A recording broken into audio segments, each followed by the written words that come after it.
avant même qu'il ne m'aime pas, je fais des foules. Alors Boris Berthold s'est trompé. Donc, à partir de ce moment, lorsque Boris Berthold dit qu'il aurait appris que les gens ont reçu de l'argent pour briser la coalition et que c'est seul Penda Ekoka et Zonga, mais j'ai envie de lui dire que quelque chose ne va pas dans sa tête. Malgré le respect que j'ai pour lui. Non. Parce que, non, s'il vous plaît, permettez-moi de le dire, c'est un jeune pour qui j'ai beaucoup d'estime et d'ailleurs beaucoup de respect. Et il doit certainement le savoir. Mais je dis que le minimum, comme a dit mon directeur de Monsencom, le minimum pour vous qui faites le journalisme, c'est de vous rapprocher quand même, M. Chouta. Permettez-moi de le dire, quand vous avez appris cette affaire-là, vous avez eu le réflexe de m'appeler. Et qu'est-ce que je vous ai dit? Mais Boris Berthold sait comment m'appeler. Il aurait pu me dire, vous me dire, mais grand, qu'est-ce qui se passe, qu'est-ce que j'entends? Il ne l'a pas fait. Je voudrais dire maintenant à l'opinion nationale et internationale camerounaise que tout le monde peut travailler avec Paul Biya sauf moi. C'est-à-dire que même si je suis au dernier jour de ma mort, Biya me nomme, je refuse. Même si on me dit que je suis en train de mourir, Biya si me nomme, je refuse. Même au poste de Premier ministre. Même au poste de Premier ministre, parce que c'était un paresseux. Moi, je ne peux pas travailler avec les paresseux. Moi, je ne peux pas travailler avec un paresseux. Je voudrais maintenant vous apprendre quelque chose. Est-ce que vous savez que j'ai eu des propositions d'entrer au gouvernement avec vous? La seule condition, c'était que je fasse un discours contre Kamto. Pour dire que je me suis désolidarisé. Vous avez refusé. J'ai dit non. Je serai avec Kamto jusqu'à son enterrement politique. Ça me vaut ce que ça me vaut. Les Sawa m'insultent, ils disent que voilà, un vendu. Et machin, je leur ai dit, je ne suis pas. Les Sawa ne me font pas vivre. Ce n'est pas eux qui me donnent à manger. Moi, j'assume mes choix.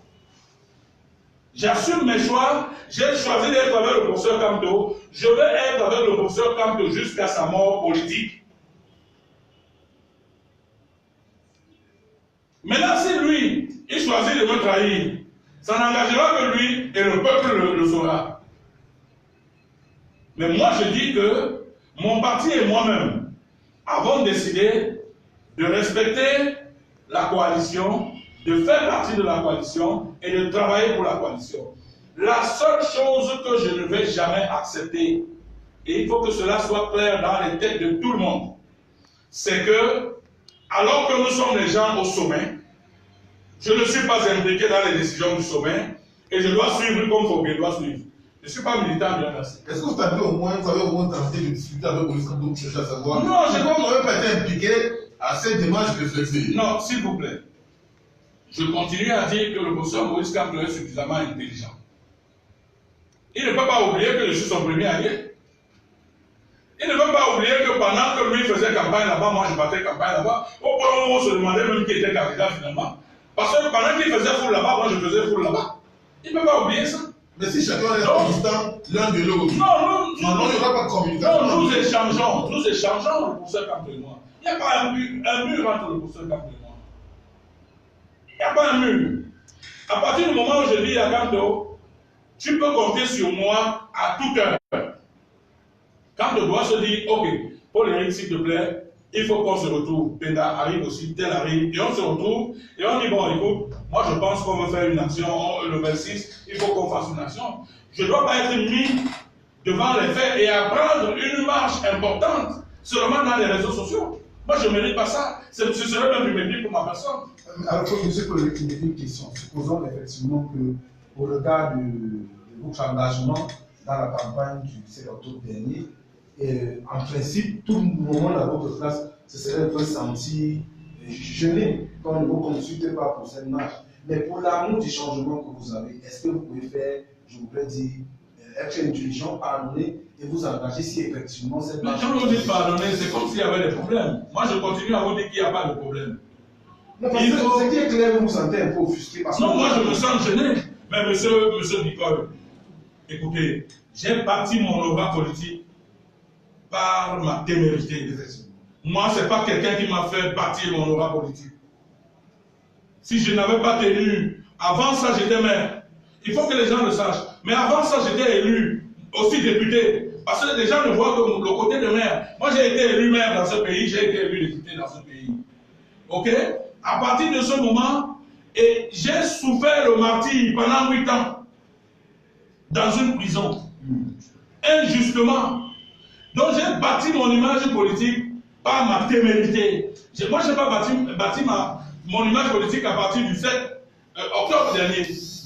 Ok? Donc à partir de ce moment, j'entends quand même que cette petite personnalité que je me suis forgée soit respectée de quelque manière que ce soit. Peut-être que ça a échappé au professeur Kanto. On aura le temps de s'en expliquer. Mais moi je dis que chaque fois que je ne serai pas consulté, je resterai dans mon coin parce que je sais aussi ne pas déranger les autres. Je sais aussi ne pas déranger les autres. Donc, pour moi, je serai de tout cœur avec les gens qui vont marcher d'ailleurs. Même ceux qui vont marcher pour M. Nicheux le 23, je serai de tout cœur avec eux. Je serai de tout cœur avec ceux qui vont marcher avec le professeur, avec la coalition. Pour la simple raison que mon seul rêve, c'est de voir ce régime tomber. Mon seul rêve, c'est de voir ce régime tomber. Bon, maintenant les gens s'interrogent. Pourquoi est-ce qu'on voit Kanto et Benda à tel endroit, on ne voit pas King? Et si je ne suis pas sollicité, je ne viens pas. Je ne suis pas tenu d'aller dans les deuils avec Kanto ou de monter avec Kanto. Non. Moi, je suis un président de parti politique. Beaucoup ont même voulu m'assimiler à un militant du MSC. Non, je ne suis pas militant du MSC. Il se trouve simplement que j'ai dit que le MSC est un parti respectable parce que c'est un parti des gens qui bossent beaucoup. Kanto est un personnage respectable. Penda est un personnage respectable. Nous devons faire chemin ensemble pour que nous appuyions les Camerounais qui sont de l'autre côté, parce que je voudrais le dire un peu en le regrettant, il y a des Camerounais de la diaspora qui se sont tellement impliqués pendant ces élections qui n'ont même plus le droit d'entrer au Cameroun. Tout à fait. Mais ça, nous devons tenir compte de ça. C'est des gens qui ont sacrifié leur vie, ils ont vendu leur liberté. C'est des gars, aussitôt qu'ils mettent pied à l'aéroport, on va les arrêter. C'est pour ça que nos actions devraient toujours être concertées. Nos actions doivent toujours être concertées. Il ne s'agit pas ici de la lutte d'un individu, c'est la lutte d'un groupe. Et si dans le groupe, vous frustrez un, parce que vous faites des réunions sans lui, il n'y a pas de problème. Moi j'ai toujours dit, je suis un élu et je serai élu. Je voudrais même rappeler aux Camerounais que je suis le seul élu en 2019. Déjà élu, je suis déjà élu maintenant. Parce que sans campagne, je gagne les élections sur moi. Si j'arrive à Peña, le matin du vote, s'il vous plaît, si j'arrive à Peña, le matin du vote, je gagne les élections. Donc je suis l'un des rares Camerounais sûrs d'être élu. Sauf si la mort me sort du jeu. Ou bien sauf si Paul Biya décide que tout le monde va aller à l'élection sauf Paul Biya. Mais ça aussi le monde entier va le voir. Mais ils savent que là-bas chez moi c'est perdu dans le monde où c'est perdu. Donc du coup je ne suis pas, c'est pas un problème. Tout ce que je demande c'est que les responsables de la coalition se mettent ensemble, décident, discutent. Ça ne me gêne même pas qu'on applique l'idée de Penda ou l'idée de Kanto, moi ça ne me gêne pas. Parce que par ailleurs je suis leur cadet. Tandis qu'au-delà de tout, j'ai une démarche d'enfant bantou qui sait que voilà les aînés. Penda est mon aîné, Kanto est mon aîné. Donc du coup, je leur fais même cet honneur de décider en mes lieu et place. Mais tout ce que moi je demande, c'est que je sois associé quand il y a des décisions. En tant qu'élément fondamental. D'abord, en tant qu'élément, premier élément de la coalition. Sans moi, on n'aurait jamais parlé de coalition. Parce que allez bien voir cette affaire-là. Qui pesait comme moi là, dans la coalition en termes de vote, en termes d'apport de vote? Qui? Donnez-moi ce nom-là. Je continue à vous dire que M. Pédra Ekoko n'est pas président d'un parti politique. Il est président d'un mouvement qu'on appelle Agir. Moi, je suis un président de parti politique. À Douala, j'ai 3000 comités. Je dis bien à Douala, 3000 comités. Quand mes gars me voient derrière le professeur Kanto, ils votent comme on prend la communion à l'église. Donc, parce que je pèse de ce poids, je dois être mêlé aux décisions. Si je ne suis pas mêlé aux décisions, je considère ça comme du mépris. Et vraiment, je n'irai jamais au choc contre le professeur Kanto. Jamais. Déjà, attends ça, le LDP, c'est attendre nous voir étaler nos divergences. J'ai même lu des gens dans les réseaux sociaux écrivent que désormais c'est le divorce entre Paul Henriking et Kanto. Il n'y aura jamais de divorce entre Paul Henriking et Kanto. En tout cas, le divorce ne viendrait pas de moi. Le divorce viendrait peut-être de lui. Si cette distance continue de sa part, est-ce que c'est pas une fois estimer que le divorce sera consommé? Non, je dis que c'est seulement pour cette marche. C'est seulement pour cette marche. Si mon message est entendu, la prochaine fois il va m'appeler. S'il y a d'autres marches, vous me verrez dans cette marche. Monsieur Poléviki, d'accord, c'est compris.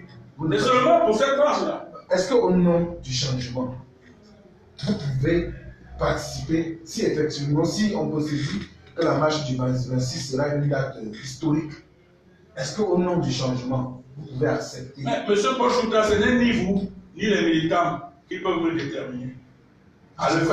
C'est le professeur Kanto seul qui doit pouvoir m'appeler pour ça. C'est lui seul qui doit pouvoir m'appeler. C'est pas vous. Je continue à dire que vous êtes les acteurs du terrain.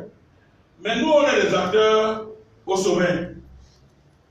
Nous devons au sommet discuter d'un certain nombre de choses avant parfois de venir vous les étaler. Vous comprenez?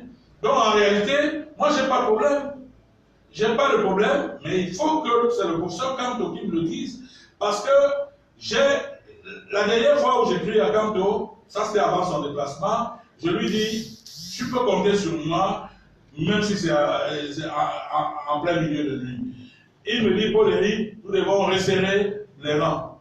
J'attends donc qu'il me dise, resserrons les rangs. Mais moi je ne sais pas. Qui vous dit même que ça ne participe pas d'une stratégie de certains OMRC de me voir me détacher du professeur? Qui vous dit même ça?